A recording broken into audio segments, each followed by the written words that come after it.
Okay, good. Yeah, but kind of like recapping, this synopsis or this investigation thing came out 7 months after the accident. So I guess that kind of gives us the timeline. But um, yeah, I don't know. At least my take on it was just that management was pretty sketchy, and I guess in regard to the dangerous nature of the condition. Um, yeah, I don't know, what were your thoughts? Um, well, just that like they didn't allow anyone to question anything, like Right. despite a few people trying to be like, hey, we need we need to get some additional information. I mean, I kind of feel like a lot of people um uh, just kind of did their job half well. Like they're like, well, we ran the oh, I can't remember the name of it, but we ran the numbers using this one thing, and it says that the damage could be really bad, but it's not that accurate anyways, so we're going to ignore it. Oh, Right. crater. Yeah. So I mean, like they followed that like protocol or whatever, but they didn't take the data seriously, and then when they tried to gather more data and get images, um, they denied the requests because they're just like, I mean, from on the one hand, I can see it when they're like, well, you didn't follow protocol, but like, I don't know, people's lives were in the balance here, and because they didn't do anything, they died. Right. I mean, like, I would hate to have to be behind that, and just like, Yeah. like you're like people's lives are in your hands, it's your responsibility. And I don't know, I felt like there should have been some more hastiness to that. And, It, um, I could kind of understand the lack of like desire to speak up because it's like a big deal to stop a mission, like it's yeah, to just scrap something like that. something they spent, millions and billions of dollars on. Yeah, so if like what you're gonna say is gonna throw that all away, like that's really scary. So I can understand them not doing that, but like again, Only people the evidence died. proof, and yeah.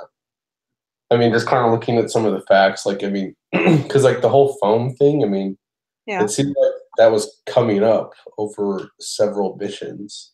Yeah, I that's kind of what I was saying in my write up was that like the risk of the foam strike damage never diminished, it never went down, but because it happened every time, they downplayed it. They're like, oh, that just happens every time, it's no big deal. Right. Yeah, that's kind of how I felt. And then I thought it was just interesting that, and I forgot how they worded it, but there was a point they made in the synopsis there that it said they tend to, how should I say this? Like they operate in a, if it's not broken, don't fix it kind of way. And Yeah. so, oh, nothing, nothing went wrong. So we're okay. Let's not worry until something goes wrong. Yeah. Like And I can't picture that being a good idea in terms of space travel. that's Like, true. wait till something bad happens. I mean, like, it just doesn't sound efficient. It doesn't sound safe. It doesn't sound practical. Yeah. But like seek to be preemptive, and um, so I don't know. I thought that was a pretty big issue. Yeah, I mean, you'd think that because these things cost so much money and people's lives hang there, you'd Right. think that they would be so overly cautious about it, instead of disregarding, the data that they were getting, that they would scrutinize it, just so much that it would, almost be difficult to make any progress. But still, Right. like, it kind of surprised me. Right. So it kind of asks us like, what are some of like the main issues that we noticed? Um, I mean, again, off the bat for me, it was just mainly organizational issues. Yeah. Problems in the way, like the structure, the way they communicate. I thought communication was a big issue. Like people weren't willing to speak up, or rather, like they just knew people would discount what they would say. Right. Like that one guy, I forgot his name. I pictured him as the good guy in the situation because he was like actually trying his best. Like he's The one that wrote an email that didn't send it. yeah, he wanted like the pictures and stuff. Like Yeah. yeah, and then they like canceled his request, and he was like, "Are you serious?" Yeah. And yeah, like I mean, he was like trying his best to like do what he could, you know, because he wasn't he like the leader of the group or something like that. I don't remember. But yeah, it sounded like, you know, he's emailing people trying to get this information, but then people that are superior kind of going over his head and just saying, "Oh no, we're good," you know, and like Yeah. Like, I want to stress that this isn't a formal request.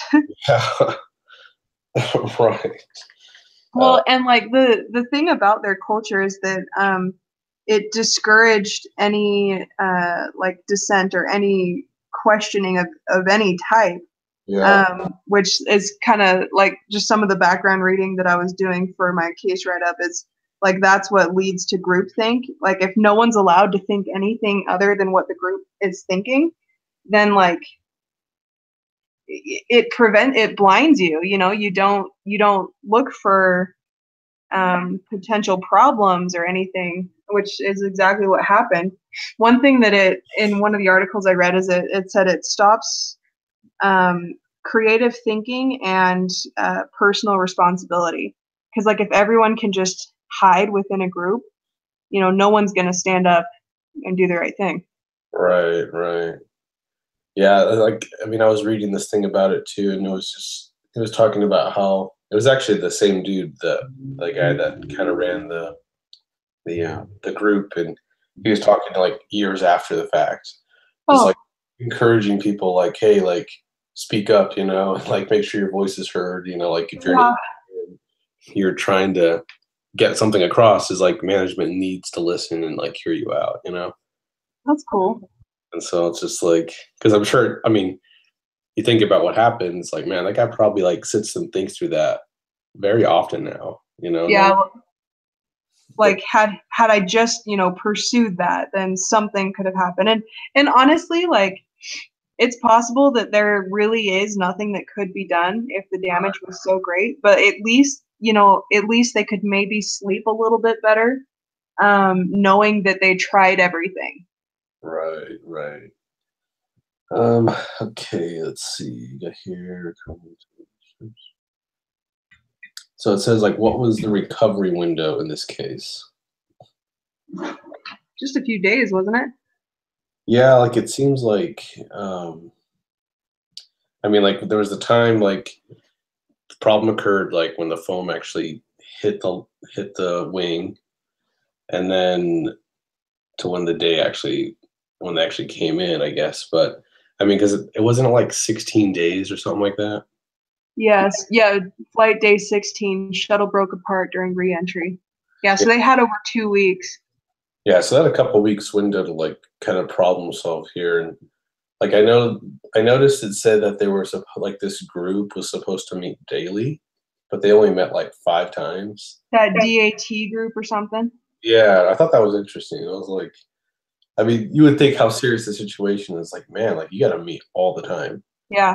like 24/7, like try to figure out some solutions, some backup plans, or whatever. Well, that would have required them to acknowledge that there was a problem. Yeah, exactly. I think that's a good point. You know that it's I think management failed to even think that there's anything wrong. You know, like, Yeah. Well, because like it talked about the Challenger, you know, or was it not Challenger? Apollo 13.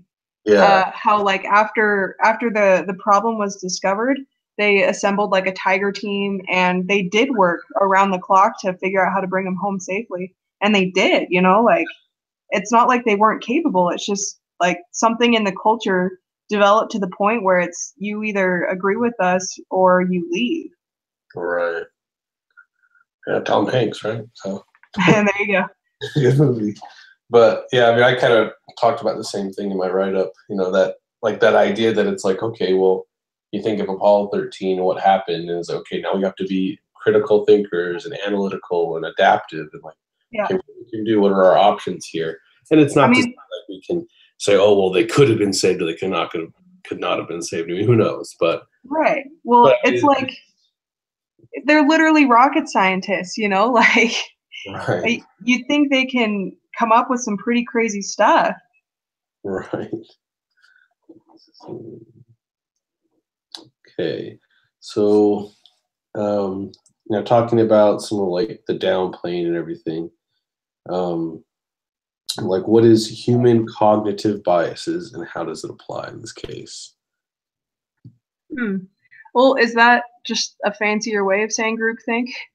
Like, yeah, like it, according to this, it kind of, hints at the idea of like these systematic errors in our judgment, like the way we, think that things are perceived, I guess. I mean, that's my understanding is like, maybe we have this bias in our mind of how we perceive things to be because of our own experiences rather than like seeing things other people's way. Yeah, so kind of like what I was saying before, like, so it blinds you to other possibilities. Yeah, like you're just so caught up in your own theory rather than understanding that other people might have a different perspective. Yeah, or even that, like, not only that, like, other people can have a different perspective, but like that you're just flat out wrong, like right. With like just some theories, they can like be proven or disproven, and like if you are so into your own theory that you can't see outside of it, then when it is proven wrong, you're just like head in the sand, like, no, I'm gonna keep going this way. Right. Yeah, and then it kind of like talks about this concept of like confirmation bias, right? And it's like when you already have your belief, and so all you're doing is looking for information to confirm what you already believe. So Right. it's completely blindsided to other factors. You're just looking, for what's going to make you feel comfortable, and which I think is super, relevant in this situation.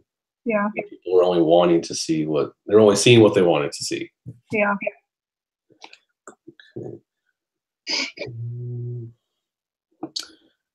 So let's see, what evidence is present in this case of some of those biases? Let's see. Well, I just kind of go back to the image requests. Well, I mean, there were, I feel like, multiple attempts to get images, and they were canceled, or like they weren't requested through the proper channels. And so it was kind of like, well, we're doing this just because it's protocol, but we don't really think it's a big deal. Right. Except the one guy who was like, no, this is a huge deal. Right. Well, I think you kind of pointed it out too. I mean, the whole foam thing, like they were, they came to this conclusion that the foam shedding was acceptable risk. Like it was normal. It always happens. Yeah. And, it's just something that won't necessarily be dangerous. And so I think that establishment right there has already made it seem that, it's already just, established that bias in their mind. Yeah, because at the very end, in the last paragraph, it says that, this guy refused to believe that the foam had caused the tragedy. He right. just, yeah, like even after they did like the investigation and stuff, he's just like, it doesn't make sense to us that a piece of debris could be the root cause. Like, how does that not make sense? That's what, ate through whatever fire resistant stuff they had and incinerated them. Right. Granted, it was foam, but it was foam traveling at however fast it was going, Right. Hey, Brandon. Hey, how's it going? Good, how you doing? Good. Sorry, I was delayed there for a bit. No. Yeah, we're just been talking about the case here and kind of like some of the biases behind it, like the way people perceive things because they've already established like what they feel. Yeah. And so, like we were talking about this idea of like confirmation bias, this idea that we are looking for information that just confirms our existing view rather than being open-minded. Right. I like that. Yeah, and so like, and so we thought it was interesting because talking about this idea of the foam shedding, right? And this foam shedding was established as this acceptable risk level, and it wasn't dangerous. Yeah. And because of that, they didn't see it as something to be concerned about, even though clearly it was. Right. Yeah. So, do you have any thoughts about things? Yeah. I thought it was really interesting how in both cases, one was the foam strikes and the other was the O-rings, and how they had already known it was a problem, but because they had gotten away with it, it was becoming less of a problem until, it was a problem. So it was almost like, even though we're talking about two completely different parts of the spacecraft, it was like the same culture that caused these incidences to happen. And I don't know if you guys already talked about it, but there's this really cool phrase that they use to describe kind of what happened in both of these cases, and it's called social normalization of deviance. Have you guys ever heard of that before? I don't think so. Only in the context of like when people become criminals. Yeah, so that phrase came from NASA. It came as a result of what happened with these two shuttles. And if you Google it, it talks about how that one Professor Diane Vaughn, she was in our paper, but she talks a lot about it. And it's just really cool about the way she describes it, and how, when something happens at first and people are aware of it, but then it keeps happening over and over again, and you keep getting away with it, even though it doesn't become more, or it doesn't become less risky, but because you get away with it more in your mind, it becomes more acceptable. And so that's the phrase they termed it as, is a normalization of deviance. And anyways, that was a cool article that I read about too. If you guys are interested, just Google it, and it should be on Wikibooks or Wikipedia. And we kind of we talked a little bit about that, like I mentioned a little earlier, like that they kind of started developing this habit of, oh, if nothing bad happens, then I guess we're okay. Right. Like exactly. They're waiting for something bad to happen to dictate if they should do something or not do something. Right. Despite the fact that the risk remained just as high every single time. Right. Yeah. All right.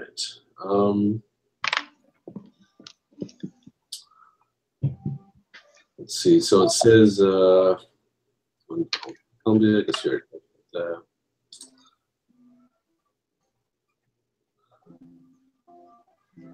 so interesting question. So it says, why did the debris strikes become an acceptable risk? Because it just kept happening, It kept happening and nothing bad happened. Right. Yeah, I remember they talked about, they've got these risk rankings, and it got kind of confusing because it was like there was, rankings with rankings, and they, even foam strikes its own ranking, But it seemed like when it first happened, when they first noticed it, it was considered a pretty high thing, and then just kept getting downgraded. Right. Yeah, right. Even though they never even fixed it. They all they did was acknowledge, hey, this could be a problem, and then they left it there. Mm-hmm. Yeah, I mean, there was some sort of acknowledgement of that, even, like, oh, well, we should look into this. We should research. Yeah, exactly. And then it never happened. It's like, I don't understand that. But the one thing I did think about too is, we're reading a paper specifically about foam strikes, right? And how ultimately that small incident caused this crash. I'm curious to know, in the event of these shuttle flights, how many other small and minor problems were they trying to filter out? Like if it wasn't a foam strike, maybe it was some sort of electrical wiring, or, just I wonder how many other problems they viewed as similar to what they thought was an insignificant foam strike. And I'm just curious if are they dealing with like hundreds of these little issues, you know? I don't know. Yeah, that would be interesting. I mean, like I know they kind of mentioned, like when the strike happened, you know, with the Columbia, right? It was like a shock, you know, that gasp moment of like, wow, that's big, you know? And so, I mean, it seems like that was definitely a more, what's the word? Like a more detrimental situation compared to maybe some of the other ones. But I mean, nonetheless, it seems like it was quite consistent. Yeah, I think I remember reading when it talked about when one of the technicians like ran the possibilities through that crater system or whatever, was saying that like it wasn't even configured to take in a foam piece that big. Like it wasn't even configured to calculate something as big as the one that struck the wing. Right. Yeah. So it's like you're saying, like because it was such a big one, you'd think that they would have given it more priority. Right, right. I mean, and I was thinking the same though. So as I was reading the thing, I was thinking, okay, foam piece, and I was like, it must not have been very big. But and then I looked at that picture, like I was looking at the picture online, and it was like showing the piece that actually broke off. And I guess from looking way back, it looks tiny, but I'm like, I guess that is a really big piece of foam when you think about that. I'm looking it up. I want to see it. Yeah, I mean, it's like this little bracket looking thing. And then it's like, looks tiny super far away, but you're like, okay, that's a really big space shuttle. So that thing's got to be pretty massive. So how do we characterize the culture at NASA? Like some of their strengths and weaknesses? Well, I think, we're kind of talking about like a culture problem, right? Right. Where this accepted behavior, it starts off as not acceptable, but because they get away with it, it becomes acceptable. And how do you fix that? How do you fix that state of mind? I couldn't really come up with anything besides actually training about it. Like, hey, these are the case studies of what happens when you have this culture. And maybe if they just trained about what can happen, when things happen and get away with it, in our minds they become less dangerous, but in reality they're just as dangerous. And maybe if they actually trained on that, and that would help. I don't know. Yeah, that's a good point. Yeah, I mean, I think it seems like nonetheless, this is NASA, right? I mean, like these are super brilliant, intelligent people, and they got there for a reason. And so, like, and I'm sure that's a great strength to them, and like their ability to recognize really prevalent issues. But I mean, of course, this doesn't seem like a great example of that. And I think it could like get in the way of it, because they're all so smart that like anyone who poses something, to the contrary, it's like, they're looked down upon. It's like, oh, out of all of these really smart people in this room, you think we didn't take that into consideration? Right. Like maybe there's a little cockiness involved there, Yeah. And like there was no room for any dissenting thought, because no one takes you seriously. In one of the sections, it said like if you had something to, I guess, bring up, you had to like, I don't even know how it was saying it, but you just had to like prove it. Like, nah, I don't remember how it was said, but you had to prove it beyond like a shadow of a doubt before people even started considering what you were saying. Right. So it says to talk about the people that were pretty much the contributors to the mission failure and who should be accountable and why. I mean, the first person that comes to my mind is that what's her name? The lady. Pam? Pam, yes, her. Like, I think she's the lady in the chair, the one that's really ultimately responsible. It seems like she was the administrator over pretty much the mission altogether. Yeah, I think, didn't it say like she was next in line to head the next mission or something? And so she wanted to just have everything run smoothly this time so that she could, get the Challenger back, turn it around, and head back out. Like Right. that was her concern, not super the cool. current mission. Right. Yeah, so in my mind, that's kind of who I felt should be mostly accountable for what happens. Well, and then it disseminates down from her. People are looking to her and towards her attitude and example and just emulating it. So I would agree with that. Right. Let's see here. So talking about some like group dynamics, in NASA, talking about the concept of psychological safety. Like, how can we apply that concept, I guess, to this situation? If we can remember back to that. A few weeks ago. I think that's totally relevant here because kind of like what I was saying before, if anyone brought a countering view, like it wasn't safe for anyone to bring a countering view to the table because, of like pride and ego and that kind of stuff. So if someone did have like an opposing idea, it was like just kind of muttered under, the breath. Like no one felt safe to put something forward. Yeah.